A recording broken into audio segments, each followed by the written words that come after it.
Good evening, everybody, and welcome to a new edition of True Crime with the Sarge. We have a very exciting guest with us tonight, Kathy Kleiner Rubin, who is the author of, you tell us what the title? A Light in the Dark, Surviving More Than Ted Bundy. There you go. And when I first got your book, Kathy, I didn't realize that that title and the subtitle until I read it actually has two different meanings, and we're going to get into that tonight. So everybody's favorite Nightbot is going to be sharing Kathy's title of her book and the book link to Amazon in the chat. I encourage you to pick it up. I got a copy. I read it. It's fantastic. It is Kathy, would you say this is kind of cathartic for you when you wrote this?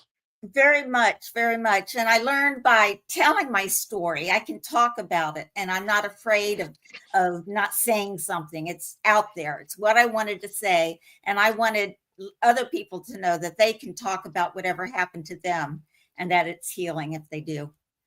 So we got a couple of welcomes in here for you here. Flynn Brown, One Love said, "Hi Kathy, how are you?" So we're all excited to be here. When I had first posted this on Twitter, I had put it out that we're going to be on the show, and I think the last time I looked, it was over like 7,000. Yeah, so people are very interested in seeing you and talking, and listening to you tell us the story. But Thank before you. we get into the big story, right? So when we talked about surviving more than Ted Bundy, uh, we'll get into as much as you want to get into. But you had childhood lupus, the Mhm. chemotherapy on top of it, right? Your parents found a doctor that was Yes, I able to was in do this, sixth grade. right? You nearly died from that. You had you had bank robberies. You had, of course, you had Ted Bundy, breast cancer. I mean, this was a life of struggles, and somehow you seem to make it all work. Yes, I did. And I have the faith and I'm stubborn. So I guess that kind of helped as well. Well, I guess the saying, you with somebody who makes a bad situation, you made it better, right? It's you took what you were dealt, the cards you were dealt with, and you played it in a different right. But it took a long time for you to write this book, right? It took about 20 years or so before you could finally write it down. What made you finally say, you know what, I'm going to put this down on paper? There were many times over the 40 years since the incident with Bundy that I wanted to tell my story. And I sat down to write a chapter. Meanwhile, my son and my husband were out playing baseball or a football game. And I'm like, I'm not going to sit here and miss what's happening in front of me, trying to remember what happened behind me. So Emily Lucchese LeBeau actually was a co-author that she and I talked together and we clicked. So she is actually very, very much the writer of the book with my thoughts and my feelings, and then she put into words um, beautifully. The book I think is beautifully written. Well, I don't know if you know this or not, but I actually reached out to her. I asked her Oh, to come on the show, but she said, no, this is Kathy's story. This is Kathy's show. And that she wanted you to, she didn't want to take any of the spotlight away. She sent me a nice email. So I did reach out to her to see if she would join us. I wanted to surprise you with it, but that would have been, yeah. yeah, she said that she was going to let you tell the story because that was the most important part. I think she Yes. said that was part of it.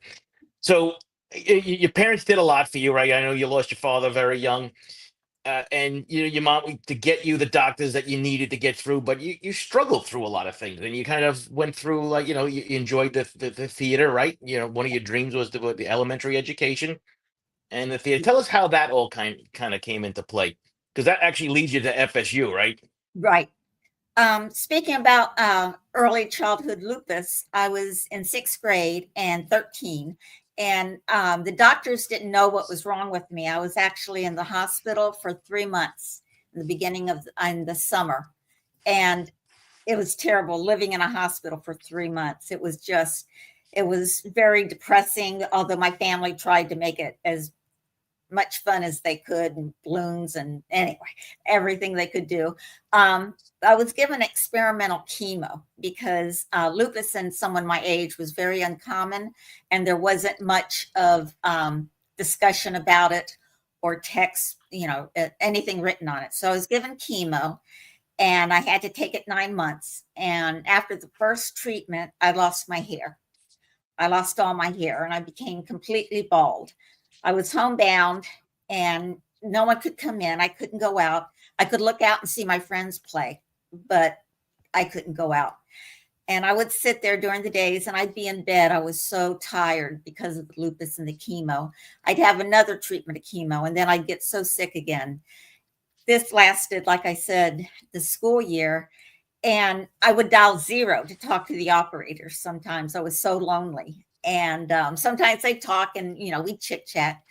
But it seemed like that year would never end. And I kept getting sicker and sicker.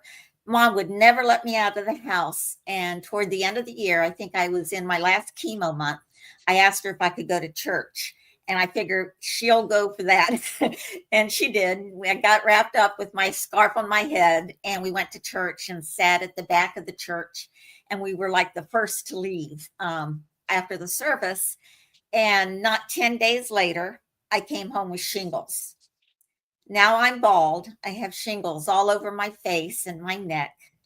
And I'm looking outside thinking, when can I go out there and play? I didn't care what I looked like or what was happening. I wanted to go out and have fun. That was my mission in life. So it did, chemo did stop and my shingles went away and I still have the scars, but it was time. It was time for me to go back to school. So the following year in 8th grade, I was allowed to go to school again. And none of the children knew me because I had been out and, it was just, no one knew me. So I was kind of stumbling around. When I was a freshman in high school, I went to Fort Lauderdale High School and it was wonderful. I went there and no one knew me. So I could be whoever I wanted to be. And I joined theater, the drama department, and it was great. I made so many friends and it was so much fun. I actually met my current husband. I met in high school drama. So that we never dated, but we were just like best friends. And I met Susie White, who was very much the reason I joined the Chi Omega sorority house, a sorority. And I could do and be anyone I wanted to be, except that sick little kid that was home and alone and bald. Right. So we know that your friend Susie was the one that kind of get you involved. Like she was already at FSU at the time, if I remember Yes, she was correctly. a year. Yeah, she was a year ahead of me. I just want to take a quick shout out to Sinead for gifting 5 memberships to the channel. Thank you very much, Sinead. I appreciate that. So yeah, so Susie kind of paved the way for you to go to FSU. So I read your so you wrote an essay Yeah. and you didn't know that it was gonna make it, right? So you write the essay and about how you wanted to get into the theater and the elementary education. And then when you finally got the response, what was it like with the family when you finally got the acceptance? It was cool. I mean, it wasn't a big family opening of the letter, but my parents and my brother and sister, and it was just, I was so happy. I was so happy. I knew I was leaving Fort Lauderdale and Miami where we lived, and I was going to be able to go out and be myself, find who I was, and to move on. And I got away as far away from Miami as I could because my parents were really doting on me and very possessive of me being sick so much. So, and I love Tallahassee was really far from Miami. So that was another reason I wanted to go to FSU. Right. And unfortunately, we have the morning of January 15th, 1978. Yes. So we'll I want to walk through that whole morning and afternoon and everything else that goes along with it. But when we talk about it, if there's something that you want to pass over or you want to wake up, we'll do that. But Okay. so Thank you. we'll take it as far as you want to. And Okay. so I'll just lay the framework out. From way I understood from reading the book, there's a group of the ladies from the sorority. They're at a bar, a campus bar, whatever, and they come home, and the cops, I guess, believe that Ted Bundy followed them home. But you thought in the book you wrote that you thought he had kind of been there before. He had kind of maybe staked out the joint before. I felt that way because he knew the back stairway, how to get around, go in that back door, and what staircase to use to get up to the front of the door. So it just seemed that he may have known it, but basically all the sorority houses, the buildings and houses are pretty much the same. He knew he had to get to the front of the house to get access to the stairs, but there were back stairs he could have used also that would have not given him as much access to the bedrooms. Right. And a lot of people, I believe, don't know about how even Bundy ended up in Florida. He had escaped out west. I'm sorry, It's okay. and had taken a plane after he broke out of jail. He took a plane, a bus, and a train to get to Tallahassee. Then he didn't know what he was going to do, and he ended up being in Tallahassee, a university town. And his thing was he could melt in. He could be one of the college kids, and no one would think of him, not belonging there, that he would just be taken over and people would think of him as that. So he had freedom to walk around the campus and to get to know people that way. And also while he was doing so, he was looking out at the sorority houses and checking them out and seeing how they worked and, where the security cameras and everything like that. So he was doing his homework during the day to find out about how to go on his killing spree. Right. Yeah. Because he escaped from Colorado. Where he was being held for murder. Yes. And he ends up making his way all the way down to Florida. So Flora says, Kathy is a force. Yes, she is. Force to be reckoned with. And when you read the book, you get that force in there. I mean, it's about really not only survival, but it's actually a thriving event where not only did you have to go through all this stuff, but you actually come out ahead, which is pretty amazing. I know people who have fallen for a lot less and never got off the ground after getting knocked back down. So this is actually amazing when you think about what you've been through. Thank you. So the attack comes down, right. He gets into the house and he goes into the room with is it Margaret Bowman and Yes. Lisa Levy, right? They're the Yes. first two victims Yes. that so tell us about how this all transpires now and how he eventually makes it into your room. Okay. He was hiding in the bushes when he saw the sorority sisters go through the back door where the parking lot was, because the door didn't lock. It wasn't, the deadbolt didn't lock on it. So it just kind of pushed its way through.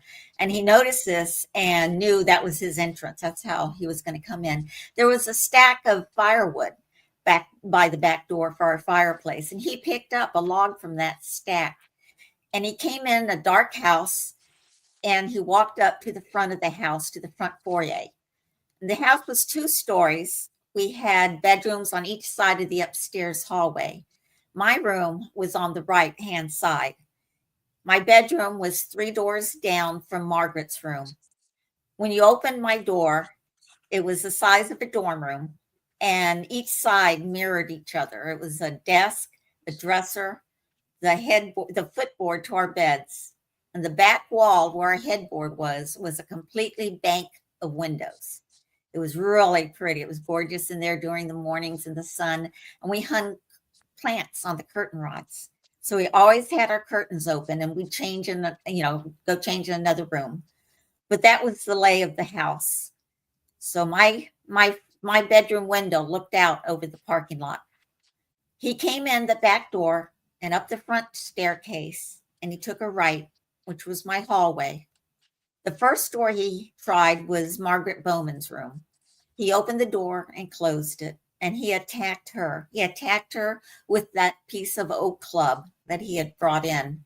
He also strangled her with a pair of pantyhose that he had brought with him. He killed her so hard that her skull was opened up and you could see her brain inside. He then gently wrapped the sheets up over her neck and turned off the light and left. After he had killed her, he walked across the hall and tried the door. Door was open, and that was Lisa Levy's room. Lisa was a wonderful girl. She was very vivacious and fun, and we had so much good times with her. Being a pledge, I was able to ask her any questions and learn about the bylaws, and she'd be happy to sit down and talk with us as pledges. And I remember sitting on her floor and doing our toenails and our fingernails, talking as a group of kids. It was great. He entered Lisa's room. He closed the door. He attacked her with that same oak club that he had just killed Margaret with. After he attacked her and knocked her unconscious, he went and he was like rabid, and he went and he bit her, and he bit her on the breast, and then he also bit her on her buttocks, and he bit her twice, which meant that these were like fingerprints from his teeth marks, and that was able actually to be used in court to know that it was Ted Bundy who was in the house. He raped her with an aerosol bottle. He did not get to raping any of us that night, but he did with Lisa. He closed the door and went down the hall. And the next room he came to was my room, room number 8. And when he opened the door, I could hear a swish where the bottom of the door rubbed against the carpet. And I'm sleeping, but I kind of heard this and it woke me up a little bit. It was 3 a.m. It was very dark in the room, and I couldn't know what the sound was.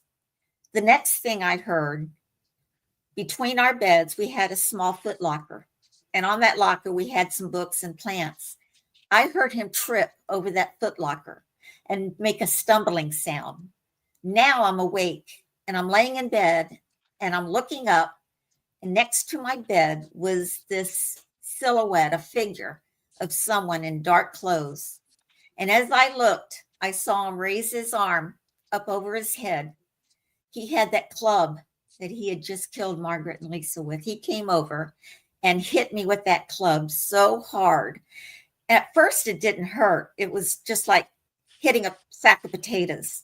And then the horrible feelings of pain and knives and anything jagged you could think of in your face. He had ripped the cheek open so wide that you could see my mouth from outside. You could see my teeth and my tongue. He shattered my jaw in 3 places. He shattered my chin, so I had no bone in the chin. He also dislocated my shoulder on my arm. He hit me, and I thought I was going to die, but I didn't. My roommate now heard him on my side of the bed.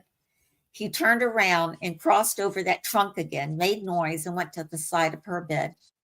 She's laying there, and he raises his arm up over his head, and he hit her with that same club that he had just hit me with.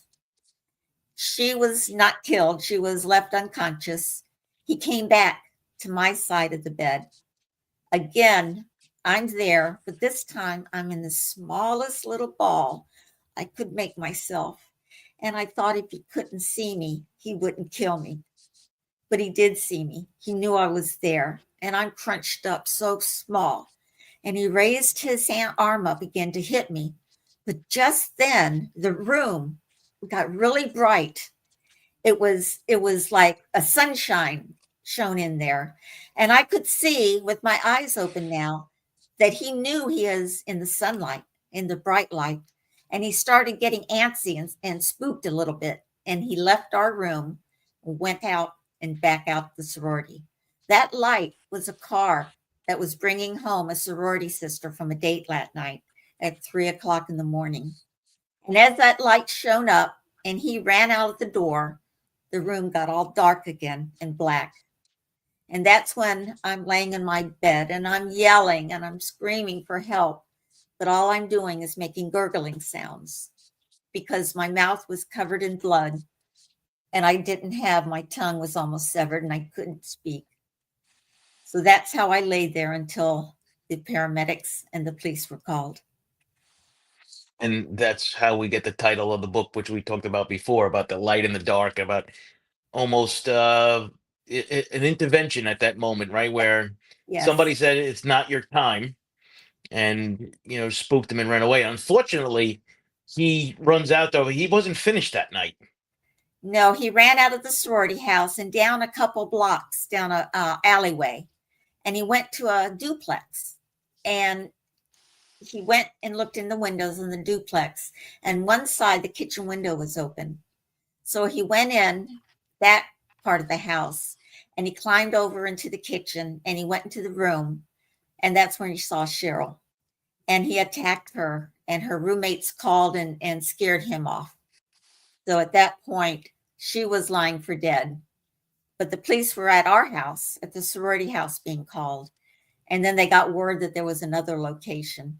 And being a small town, Tallahassee, in 1978, the police were like overwhelmed. Like, how could there be another place after this location at the sorority house? I remember the first person I saw was a police officer, and he was standing next to me, and he bent down so I could see his face. And he said, "It's okay. You're okay. We're going to take care of you. You're fine.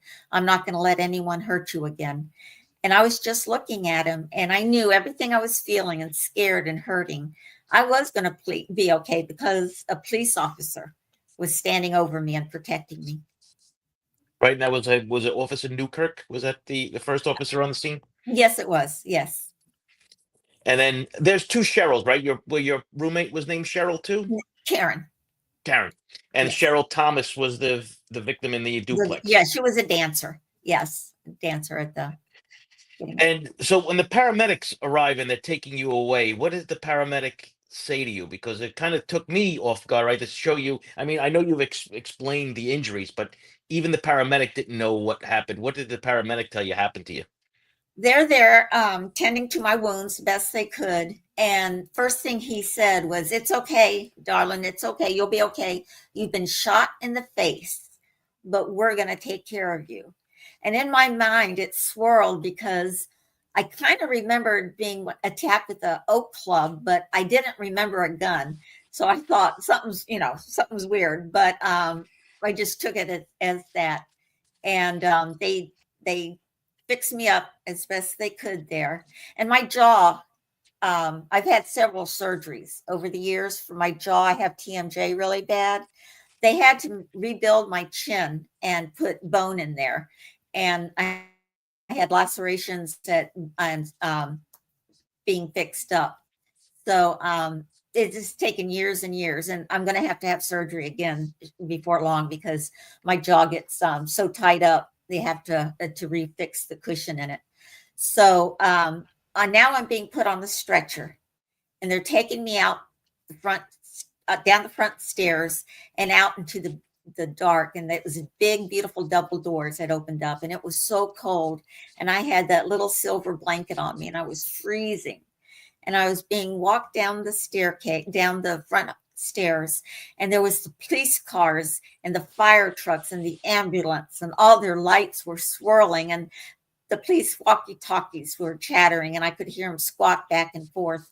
And I looked to the side, and for a moment I thought I was at a carnival because I could look down the midway. I could see a Ferris wheel at the end, and the lights were all the lights from the carnivals, and the police squawking were at the guys at the booth saying, "Come play, throw for $1, throw a pin." And this is kind of put me relaxed because I knew that was somewhere that was okay, and it didn't last long. And then I was taken into the ambulance and taken down to the hospital. Right, and when you're in the ambulance, right, you could hear the other police cars going in the other direction because you didn't know about the other attacks yet from Cheryl, right? And that's where Yeah. they're headed. And I'm sure Yeah. that the police at this moment were probably saying, "What in the hell is going on here?" At this point. Yes. Ken Casares was the sheriff at that time. And he came to the sorority house, and he saw me being carried out on the stretcher. And he said he didn't think I was going to survive. When he saw the wounds and the blood and everything, he just said, "Poor girl, I don't think she'll make it." But I've met up with him since. It was a wonderful reunion, and I think he's the greatest. He's now retired sheriff of Leon County, and he was just a wonderful, wonderful man. Well, here's some good notes from here. Sarah says, "You're beautiful inside and out." Becky And B, oh my God, I'm sure absolutely petrified. I'm so thankful you are able to share your story with us. Thank you. And there's a couple other welcome and happy types of comments for you. There's a lot of them, so thank you. I'll try to catch them as we're going on, but the thing's Okay. flying pretty fast. Okay. So, how long were you in the hospital for? I was there for about a week. I was intensive care right after I was taken to the hospital, and then for about a week. And I remember I was laying there, and I knew I was going to be okay because there was a police officer standing outside my door. They did not know who did this, and they were going to protect me from someone coming in and hurting me. So there was a police officer there. So that gave me peace of mind as much as I had to recover what I had to do. But at the end of the week, I was going to be taken to the airport to fly back to Miami, where my parents lived. The police officers picked me up in a unmarked car and stopped in front of the Chi Omega sorority house on the side on the street.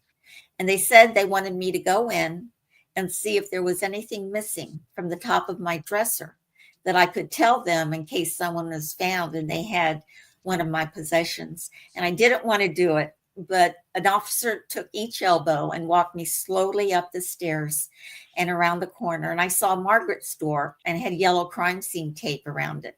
And I saw Lisa's door, and it also had crime scene tape.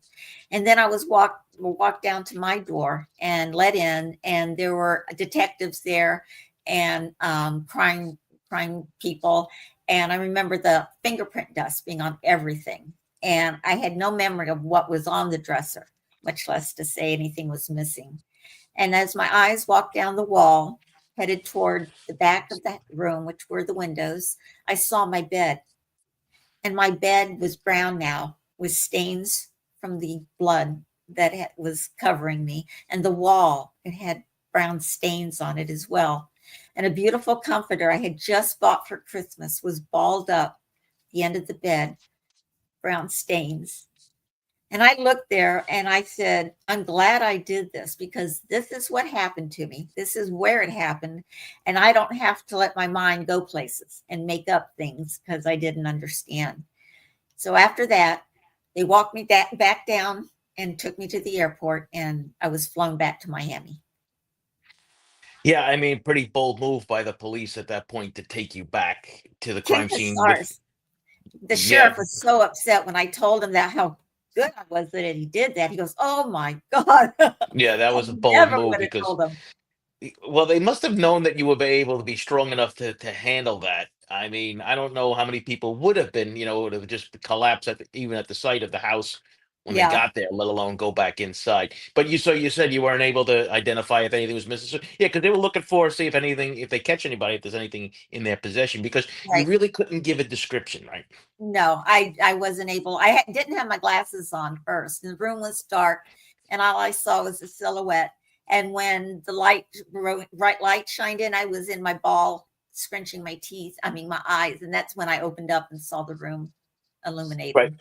And because of the injuries and on Lisa Levy and the bite marks, and we find one of the first cases. Not, I don't think it was the first, but it's one of the first cases where we seen bite mark. There's a famous photo of Ted Bundy having a forensic odontologist taking Yeah, his bite mark evidence so that they can match it up to the injuries that Lisa Levy had sustained. Ken Casares, the sheriff, was instrumental in maintaining and keeping that area so that it could be checked out and photographed and reused. So he had the forethought to do that, and he had studied forensic bites and things. So thank goodness he was there, and that he knew how to protect the crime scene.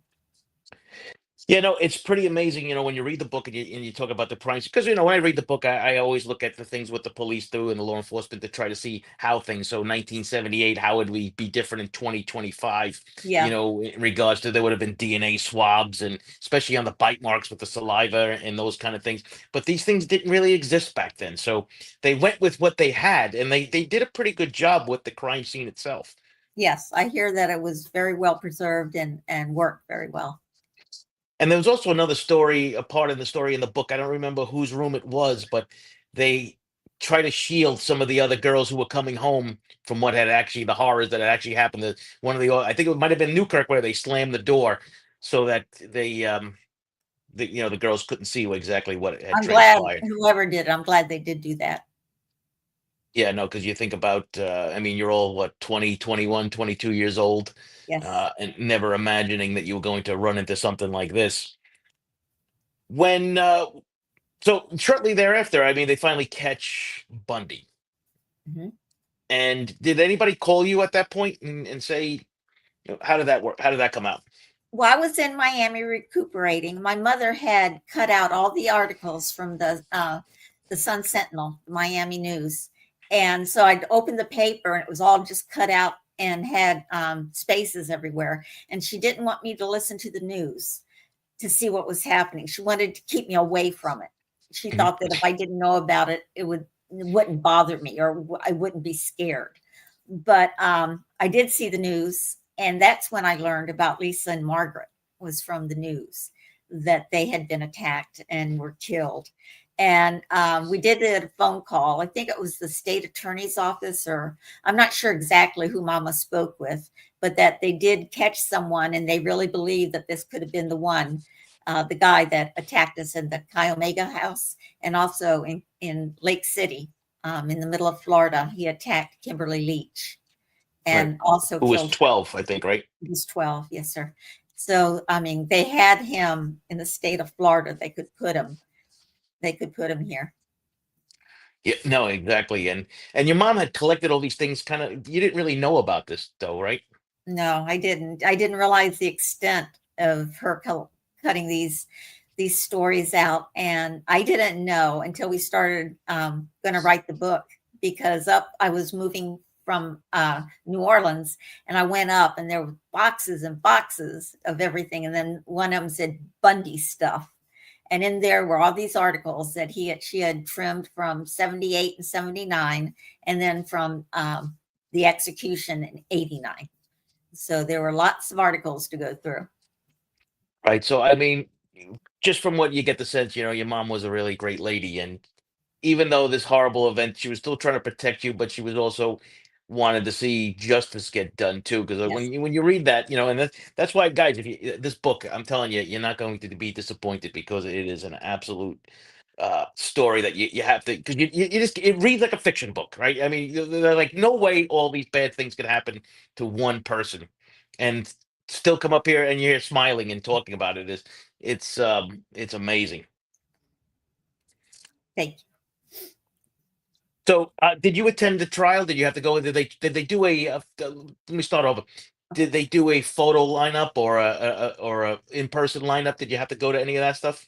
No, sir. When the attack was in 78, in the fall of 78, I was subpoenaed for a deposition.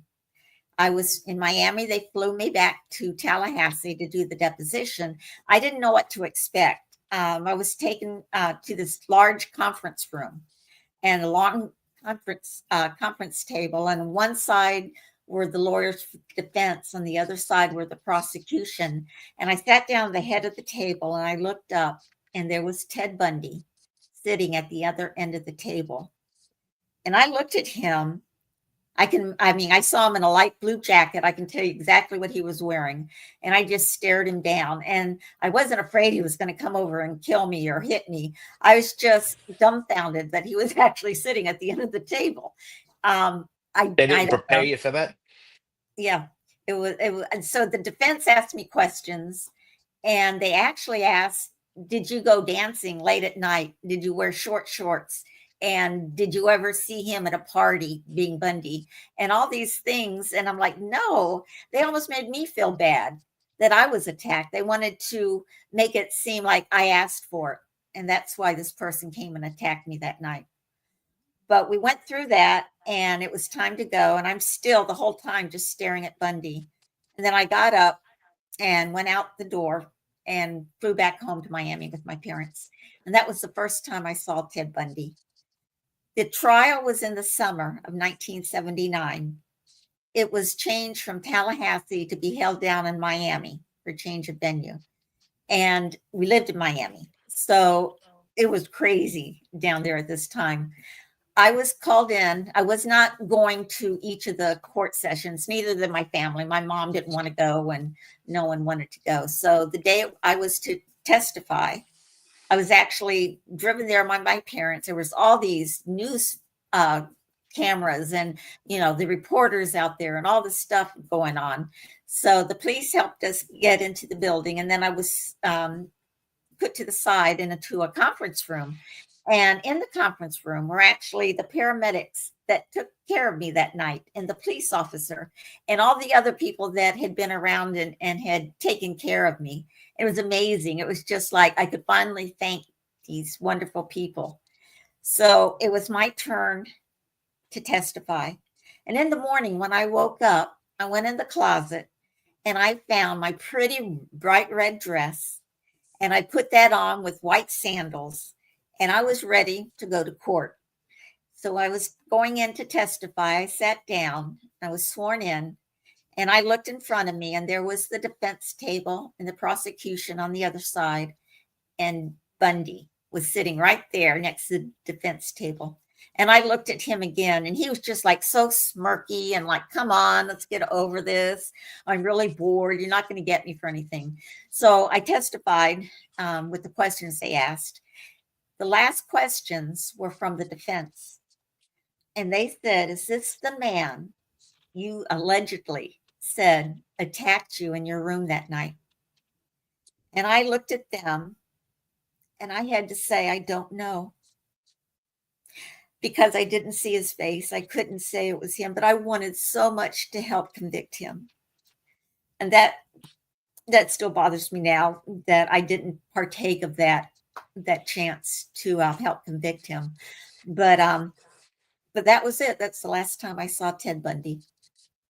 What was the environment like in the courtroom, like when you got there? I mean, I know you said it was pretty much of a media circus outside, right? But was there a lot of tension in the room? Were other victims there at the time to When I testify? walked through, I know there were a lot of people. I mean, the courthouse was overflowing with spectators, and there were cameras in there. And I remember seeing, I did not see any other victims, but at the very beginning, at the front of the galley, just next to the defense table on the other side, all these women were there.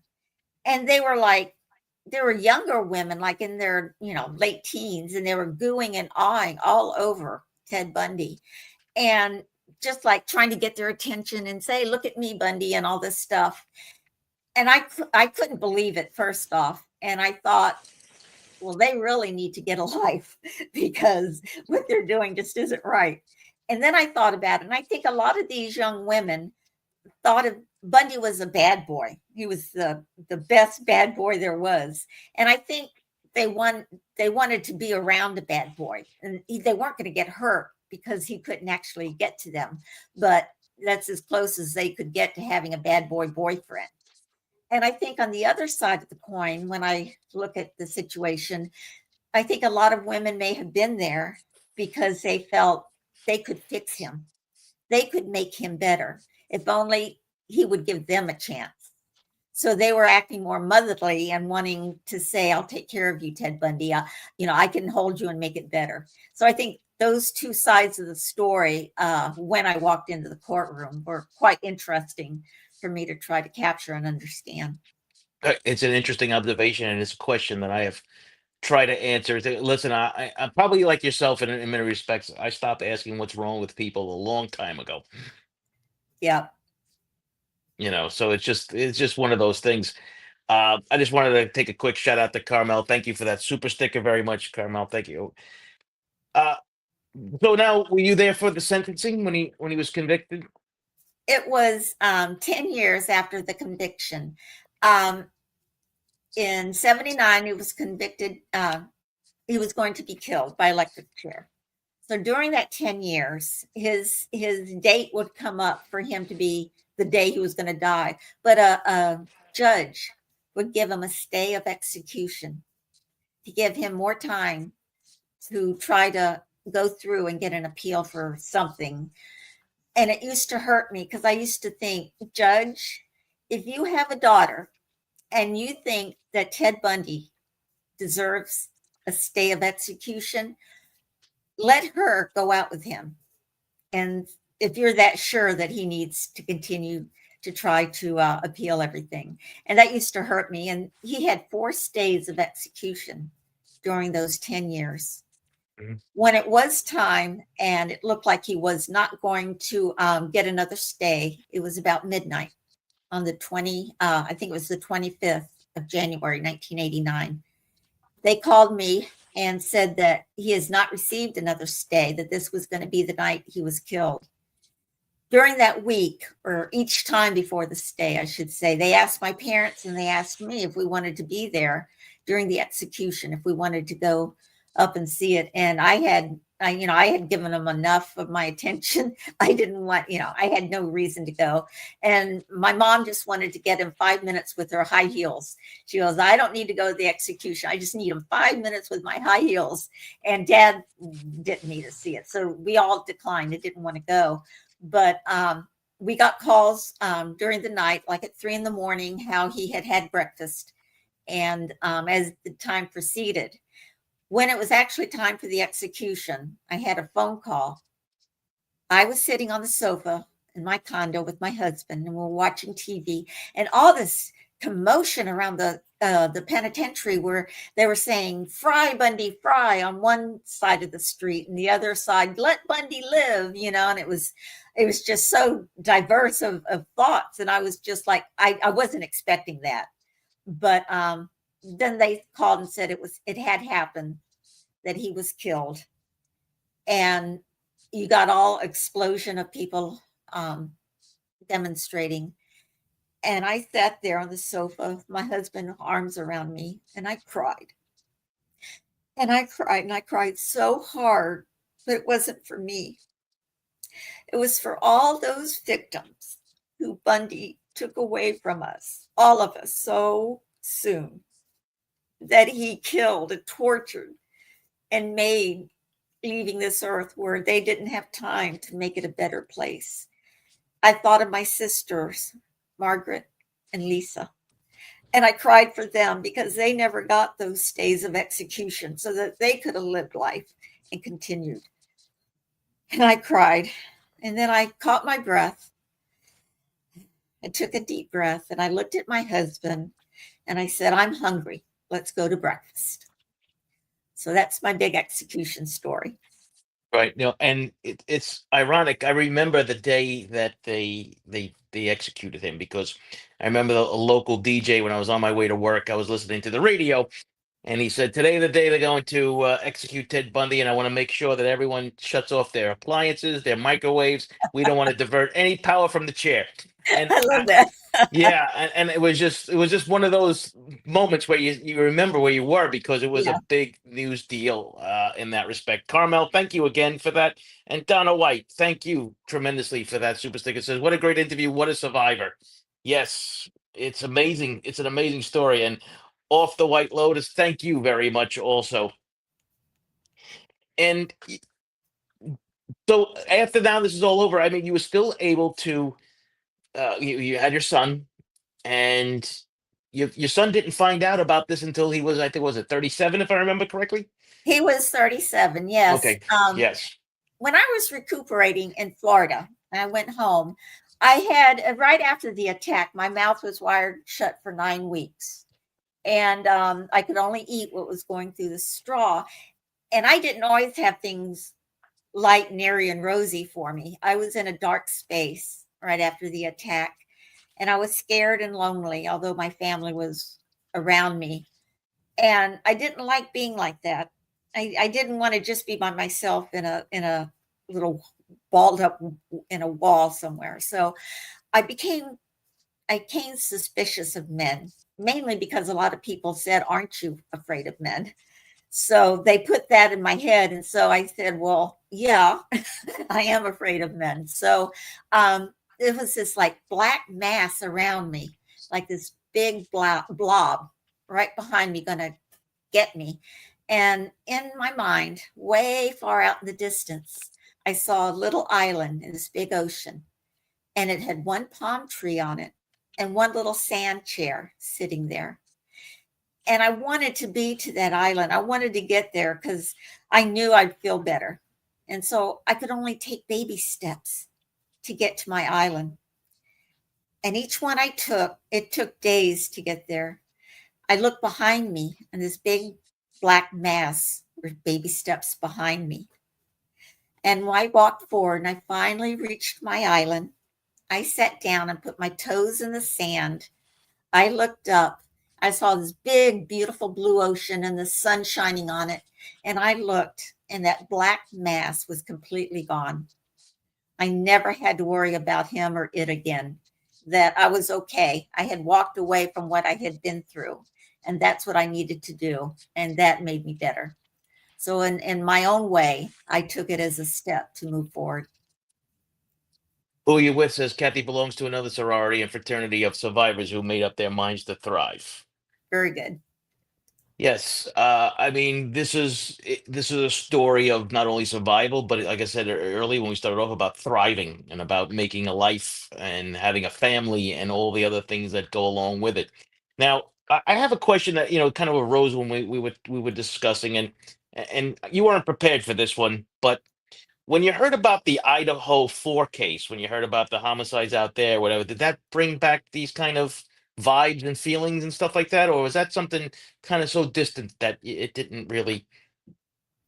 I heard about it. I was very into it, what was happening. I wanted the know the story, and I felt detached enough from it that it didn't cause me any angst or anything. But I felt so much for all of them in that house, and I also heard some feedback that how they waited so long to dial 911.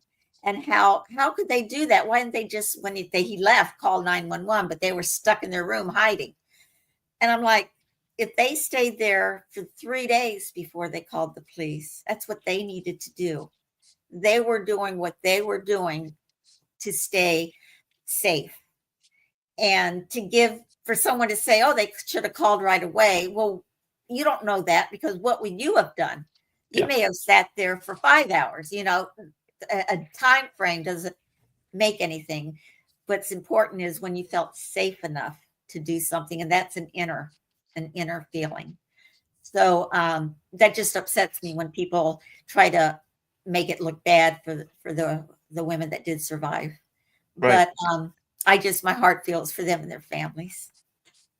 Yeah, no, it was a terrible case. Like I said, I mean, there's no parallel per se, but I mean, when you hear about the colleges and you hear about the different things, and I'm assuming that, but those you mentioned, I just want to just take you back quickly when you're talking about those stays of execution. How much was that a drain on you and the other survivors of this? I mean, you spoke to some of the other survivors I know. Like, how much of a drain was that when when it comes up and then boom, like the carpet gets pulled out from underneath you again? It was very disturbing. At the first one, I was like, what? Yeah, I didn't understand what a stay of execution was. And so then, years later, yes, it's today. I know it in another stay. And it keep bothering me that Lisa and Margaret and all the other victims didn't get their stays. And that just haunts me that judges could do that, that they could give someone who's been convicted and set to die more time to find a loophole or something to get them freed. But yes, it was very discouraging during that 10 years. Touching interview, Sarge, with an inspiring survivor. This is retired PO Kathy Ryan, SCBD. Kathy, welcome. Kathy is a good friend of mine. Uh, Good to see you here, Kath. Yeah, I mean, because that was another part of the thing about them taking a plea and not going through the death penalty and not doing that. But you have experienced this where these things drag on for a decade or more, and Yes. it weighs on you. Yes. Yes, definitely. You wanted over.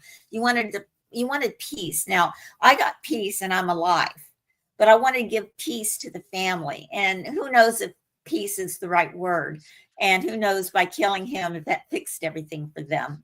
It's so hard to say, but everyone use that terminology that, it's over and, they're at peace now. But I hope they found peace in his being killed. There's another word that I want to discuss, but a lot of people throw it out there. But I found in my experience, the word closure never really applies. Did it ever apply to you? No, I don't have closure. I mean, who can? I mean, you don't just shut the suitcase and say, okay, that's over. Then all the bad stuff we're shipping out, it doesn't close. It just doesn't close. But it's how you handle it and how you deal with it that brings it to a point where you can kind of put it in a little box and put it somewhere, because you don't have to deal with that now. That's put away on the shelf, and let's look something forward to something good happening. Do you have any message for any other survivors of these kind of horrific events that help them get through? I think in the event of me being attacked as a victim, or someone that's been attacked by something or someone that they did nothing to do for it, I think when that happens, you're a victim, but next day you're a survivor. And the next day you have to think to yourself and make that decision. I'm not going to stay a victim. I'm going to go forward. And it's hard. It's not easy to put that behind you and move forward. But like I did my baby steps, to the point is, if you're afraid to go out the door, just open the door and put a chair right there and sit and feel the sunshine on your face and want to take those baby steps to move forward. Do your nails, get out of the rut of poor me or I'm scared. Like they say, thrive, because there's so much good out there and people need you. People in the world need you to be part of this world. And they just have to know to talk about it, get it out of the system, and get out of the house. But it's not going to be easy. They have to work on it. It's you're still working on it, right? I mean, Yes, this is it definitely. never ends. It never ends. No, But as long as survivors understand that, right? Is that something that's also important to think that this will never leave you, but right. it becomes part of you, but it shouldn't define you, so to speak. Correct. They need to make it now, whatever journey they were on that caused that trauma to be a victim, they need to turn that journey around and make it their journey now. Take that road and make it good, make it fun, make it happy, help someone else along the way. It's just a matter of saying it and doing it. And just don't sit and wait in that room, because no one's going to come get you. You have to do it yourself.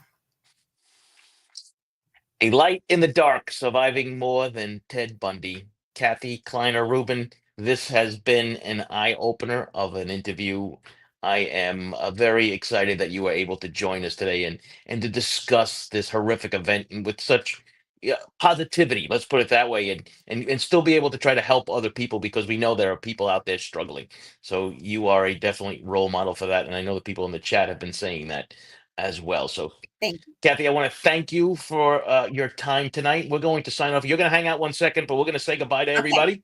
And we're going to say Okay. goodbye to everybody in the room. Good night. Thanks you for Good watching. night. Good night. See ya. Thank you, everyone.